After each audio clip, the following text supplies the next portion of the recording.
Hi, my name is Stefan Esser. The old adage goes, an apple a day keeps the doctor away.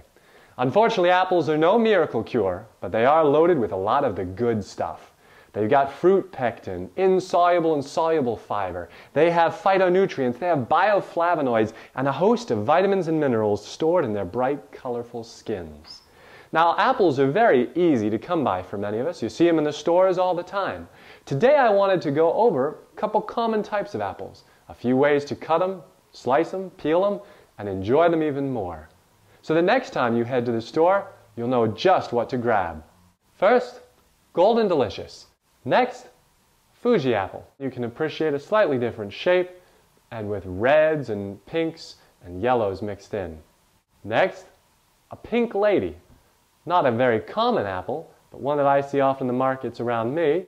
Next, a Granny Smith. Very sour, bright, crisp apple. Next, the Red Delicious apple. Finally, McIntosh.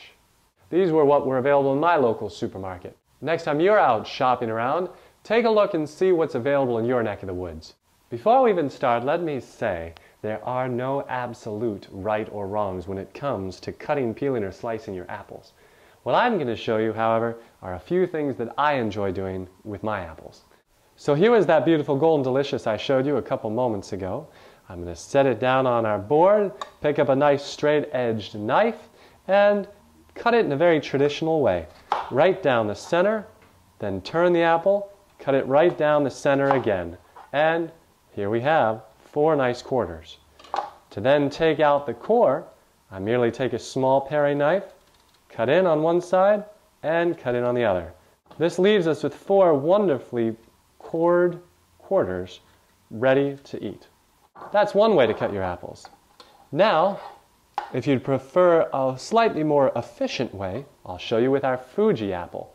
This is the Fuji, again taking my straight edge knife, find the center of the apple with the stem coming out, and I cut right down just slightly off to one side, slightly off to this other side, and rotating right around the apple, cutting it so I'm left with a small, rectangular, or square core. You can see we lose a little bit more flesh here, which you'd have to cut off to get for yourself, but it certainly is a little more rapid for those of us who don't have quite as good of knife skills yet. And we end up with 4 nice pieces. So, a second way to cut your apples. There's a lot of discussion about the fact that many apples are sprayed all too often, and this is unfortunately the truth, unless you go with organic fruit. Unfortunately, much of the spray is kept on the skin itself and held very closely to it, if not absorbed in. I do wash all of my fruit with cleaners in hopes to remove most of the chemicals. However, the only arguably sure way to remove all of that is to peel the fruit. Unfortunately, you then lose many of the nutrients that are so valuable in the fruit itself.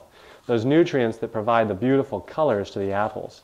So obviously you can just peel down though if that is your preference and you're unable to get organic fruit and are trying to avoid excessive exposure to sprays. Once we've done that, again, we can do similar cutting techniques, either cutting from the sides very simply, 4 simple cuts, and there's our fruit.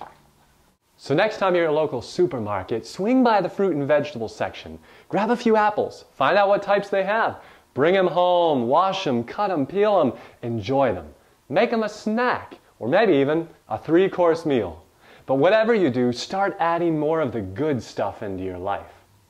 For more great tips on healthy living, swing by our website at restorehealthusa.com. We want to be part of your journey. Let us know how we can help.